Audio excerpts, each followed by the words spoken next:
Hi guys, so I want to apologize if this gets shaky.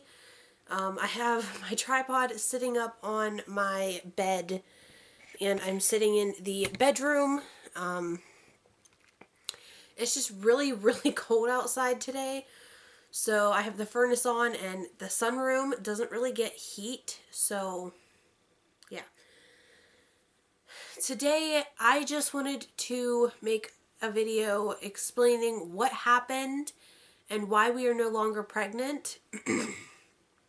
So if you guys were following me on my Instagram, or if you guys were on my YouTube group on Facebook, or if you guys watched my short little, I think it was like a 4-minute, 5-minute video explaining, like, I put must watch.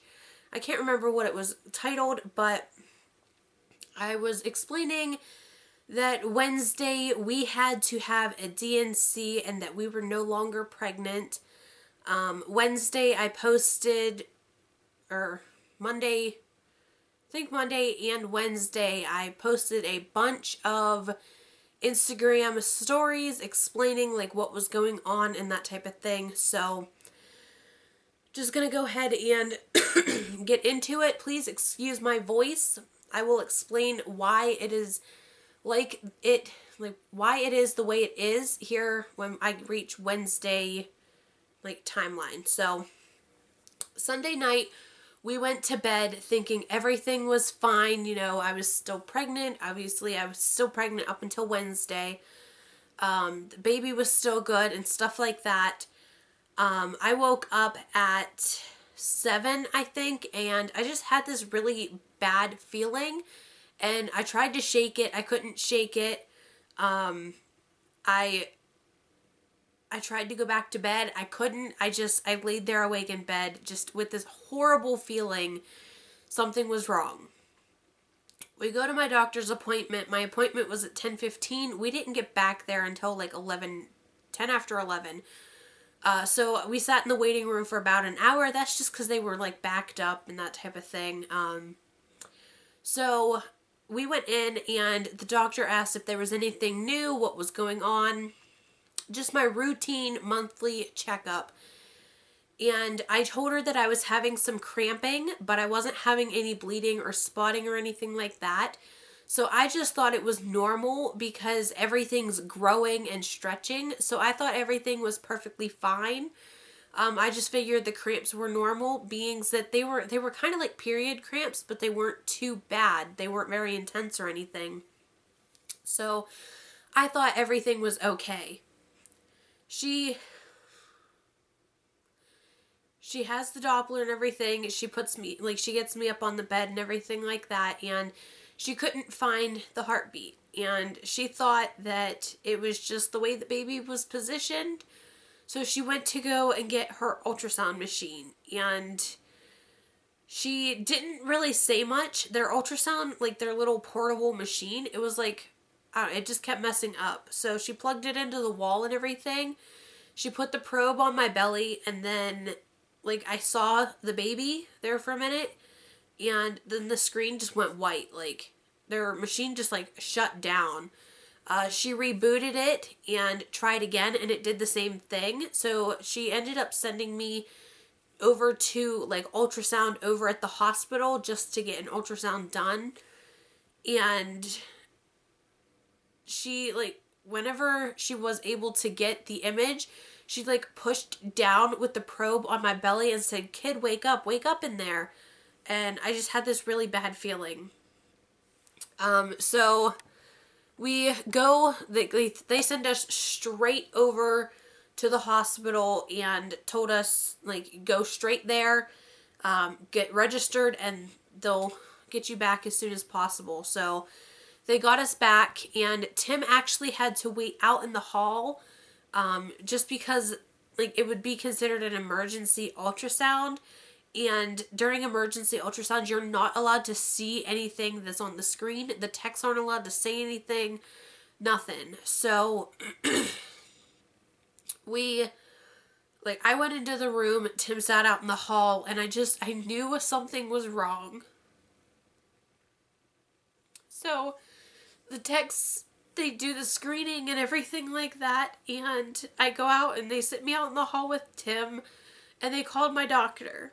And the last time I had an emergency ultrasound, I spoke with the doctor on their phone, like at the hospital, and she told me everything was okay, that there was nothing to worry about, that type of thing. So they called me in, told me that the doctor wanted to talk to me on the phone. The doctor, she told me that she wanted to see me back in that day at 1 o'clock. So I knew. I knew. I was trying to stay positive. Tim just kept telling me that it's because they wanted to actually discuss what was everything, like what everything that they saw. He was just trying to reassure me. So we went and we got something to eat. We had about 40 minutes until we had to go back in. So we went and got something to eat, and then we went back in and we sat in the waiting room. I went up and told the nurses and everything, like, hey, Dr. Kristen wanted to see me back in here at 1 o'clock. They told me to go ahead and sit down, that the doctor would be out for me shortly. The nurse came back, took me to a room, and even though I knew before, it was just even more confirmed, because they put me in the farthest room at the farthest end of the office. And I've never been down in that part of the office. It was like away from every other room in the office. I knew. So I told Tim that if the doctor had come in to let her know that I had to run to the bathroom, I ran to the bathroom and, I did what I had to do. I had to pee. I go back into the room and we wait like 2 minutes and the doctor comes in. And she sits down and she told me that the baby no longer had a heartbeat.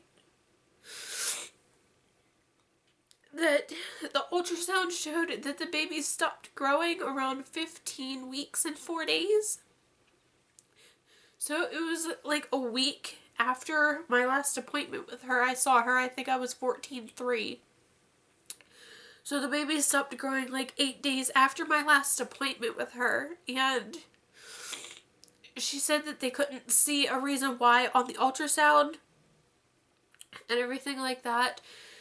She did say, she gave me a couple options. She said I could wait it out for like 2 weeks and see if my body handles it by itself. But being said I carried this child for 3 weeks, even though they were gone, she said that that was probably not the best option and that it could cause problems in the future. She said that we could take a couple medications and just deal with this at home.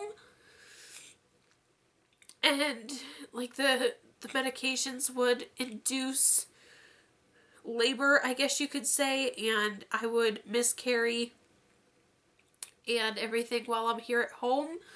But she said beings that I was so far along, the best option was to have a D&C, and she just apologized again and told us she was going to give us a couple minutes to wrap our head around it and everything like that, and that she would come back in a couple of minutes and see what what we choose. She said we didn't have to choose anything that day. We could go home, and she just wanted to hear from us within like 4 days, which would have put us at Friday. So we went home. Like, we sat in the room for about 20 minutes. I was just crying. And we came home. We told my parents, his parents, his brothers and sisters. We told all of them what was going on, what had happened. And they all said, if you need anything, just call or text or whatever. I had Tim call my dad because I couldn't do it myself. So Monday was pretty rough. I came home I laid in bed. I didn't do anything. I didn't even do the dishes that day. I didn't do anything besides lay in bed. I cried most of the night, most of the day.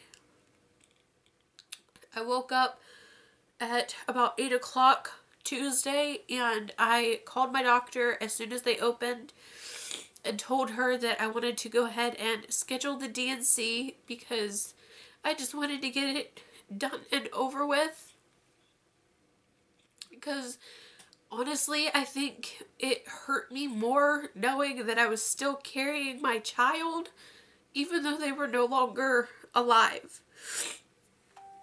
So I had carried this child for 3 weeks, and they weren't alive anymore.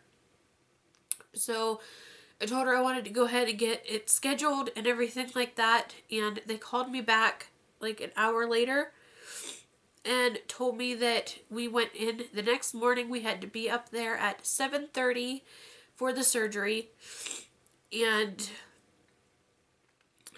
that they would get everything taken care of, that I wouldn't be allowed, I wasn't allowed to eat after midnight, I wasn't allowed to drink after midnight, just your usual pre-surgery stuff. So Wednesday morning we wake up at, I think we woke up at 6. We got ready, got up there, and they asked, if I had spoken with the doctor and if I had signed this thing with the doctor giving her permission to do the surgery. I told her no, that I hadn't seen her since Monday. We scheduled this yesterday, and I'm in here today. So they take me back, they get me all fixed up. They drew blood from this arm here, and then they put my IV in right here. And they were giving me some medications and that type of stuff just to help relax me. But obviously I couldn't really relax. They told me that they would be out and that the doctor would come and see me and that type of thing. Pre-registry pretty much for surgery. They go over your medication list. They go over what you're having done. They go over what's going on, recovery, that type of thing. So my doctor comes in, I sign the paper giving her the permission, and I asked her if I could get updated pictures because I hadn't had any ultrasound pictures since I was 7 weeks, 6 days. So I just asked her if we could have pictures. And she said, yeah, no problem, that she would print me out a couple, and that the doctor, that she would either bring them in or she would have them in my file, and that I could get them when I got, when I was coherent enough to remember.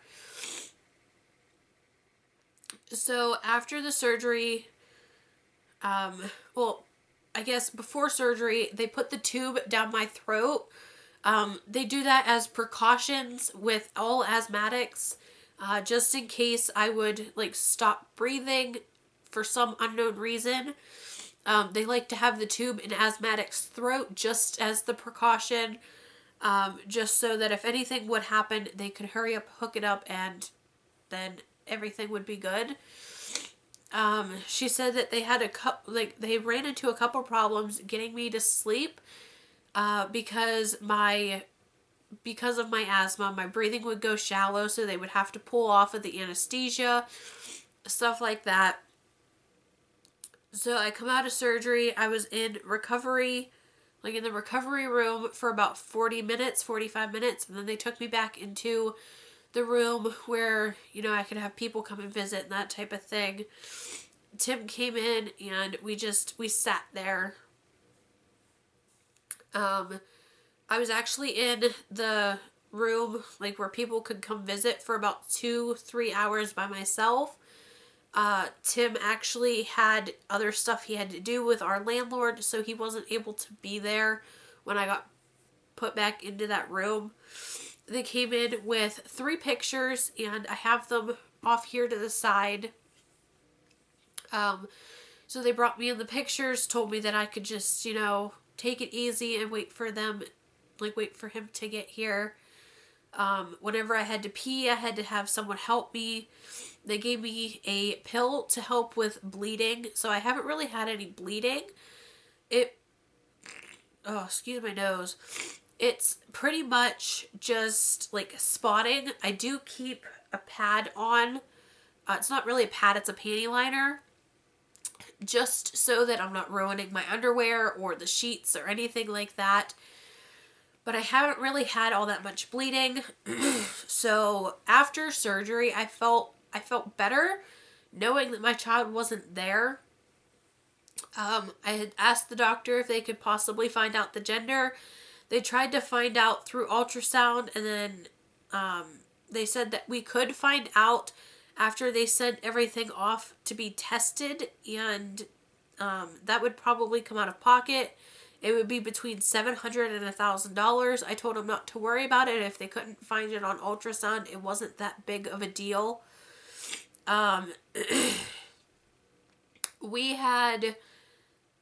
We obviously couldn't find out the gender. They tried to look on the ultrasound, but the way baby was positioned and how small baby really was, they couldn't see.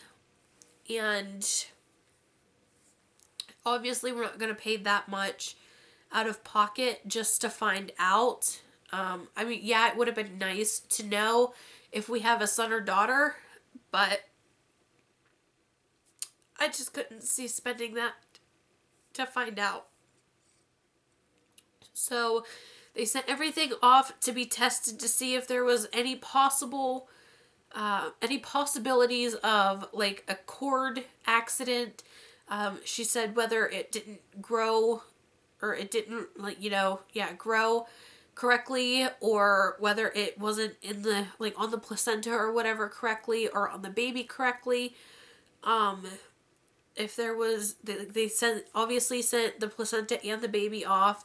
They wanted to see if there was like a chromosomal imbalance or anything like that. And she said that most likely they never usually hear anything about any of it because they're not able to find out through all that testing that everything comes back normal. It just, something happened and it wasn't acceptable. It wasn't going to be a healthy pregnancy. So we had the surgery about 5 days ago. Yes, 5 days ago. It is now Sunday. We have known about the baby being gone for 6 days now. Technically 7, pretty much. So I'm taking it one day at a time. I actually managed to do stuff today. We went and visited my dad yesterday, and we took him out for his birthday and that type of thing. I'm trying to get back into a normal routine, and I find myself looking at the pictures, or when I was folding the laundry today, I came across my mini-me shirt that I wore in a couple of my bump dates. And I just hugged it and I cried. Because I can no longer wear that shirt right now. My doctor did tell me that I was put on pelvic rest for 6 weeks. We go in and see her December 7th. To make sure that everything's good, get the pelvic rest lifted and that type of thing. And she said if we want to start, whenever we want to start trying again, she will pick up right where we left off with the Provera and the Femara. And we'll go from there. She was being very sweet about it.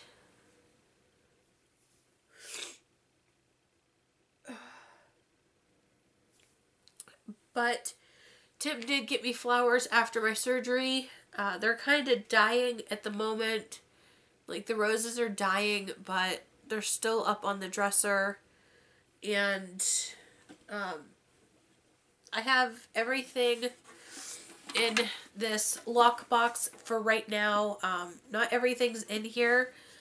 There is still one thing that I do want to make. putting like the date that we found out that we were pregnant, the date that we found, or that I was no longer pregnant. So it'll be 6/6, or not the date we found out, the date that we actually conceived, which was 6/16 of 17 to 10/25 of 17, because that's the day that I classify myself as no longer pregnant. The baby was no longer there, everything like that. So if I could get the key into here. So when I unlock it, ow, what I see first are all of the tests that I took. Not all of them. I took a couple of those, like, I took a couple of those, like, dip internet cheapy, like, kind of like Wanfo type tests. But these were the two first response that I took when we found out. Our Walmart test, the Dollar Tree test, and the digital test. And I gotta write the date on the digital, but other than that, the dates are all on all of the tests. So I kept all of the tests, and they're in the box. And then I've got this little folder here. This little, like, yeah, I guess it would be a folder. And they have, like, in the folder, it has the ultrasound pictures. So these were the pictures that we got. We were 1 day shy of 8 weeks.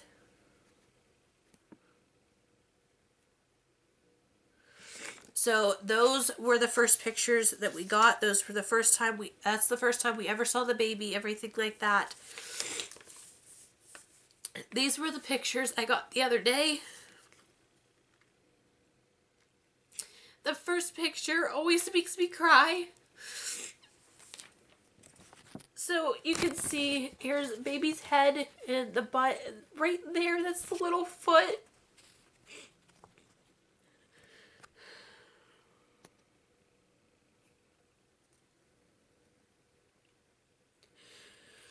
So baby was back up, and that's the same way that the baby was positioned on Monday. So in the 2 days the baby had not moved, we figured that there would be some movement because of, like, amniotic fluid and everything like that. But the one day I was around 16 weeks, I think I put it in my one bump date, I felt something move, and I thought it was, like, the foot pushing off and, like, doing a flip, like a somersault. And it kind of felt like popcorn, if I had to describe it. And I asked my doctor, and she said that was probably the baby's heart stopping.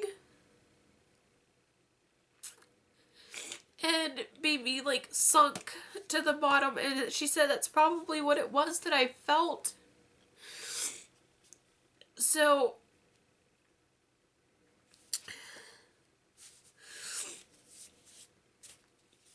yeah, so I've been keeping all of that in there, and then I am going to print out something with the date that we conceived, the date that we had the baby, essentially, along with the name.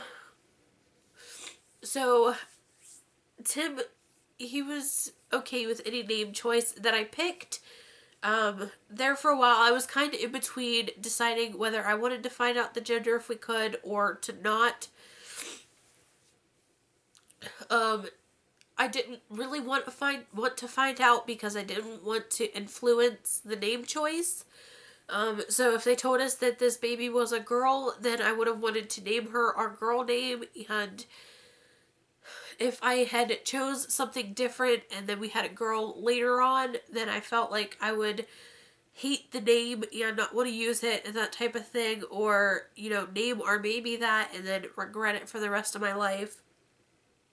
So it was probably better that we didn't find out, but I did name the baby Austyn Lee, and it's Austynlee.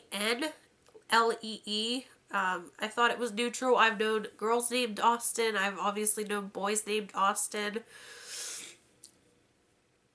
That's just the name that came to mind for me, and that's our little angel baby. So we are gonna start trying as soon as we can in December, and hopefully it only takes a couple of months, because March rolls around and it's gonna kill me, because March was my birthday. March was my due date, and March is actually my sister-in-law's due date. And yeah, so that's what happened. That's the story of our loss. I don't know if I'm going to be put at, on high risk at, during my next pregnancy or anything like that. If my doctor will, order more ultrasounds, I have no idea. We don't know that next step until probably December 7th when we go in. So, yeah, right now it's just the waiting game. It's still in pelvic rest. She said I'm not allowed to have any foreign objects in there. He's not allowed there. Tampons, stuff like that. Nothing's allowed there. Pretty much just like after you have a baby, just because of the risk of infection and everything is higher and everything like that. So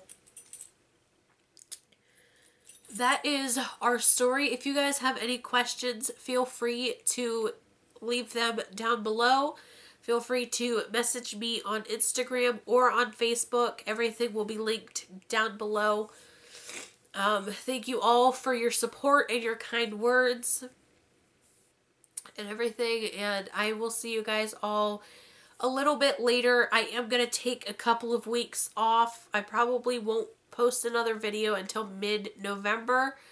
I just want to take some time and gather myself and come to terms with everything and just relax and focus on me and Tim. Because if you go through something like what we've gone through, it puts a lot of strain on a relationship. Nothing has changed between us so far. Obviously that could always change, but we're just gonna work on us for right now, just to make sure nothing happens between us. So I will see you guys all a little later, and again, thank you guys all so much for your kind words and your support. Bye.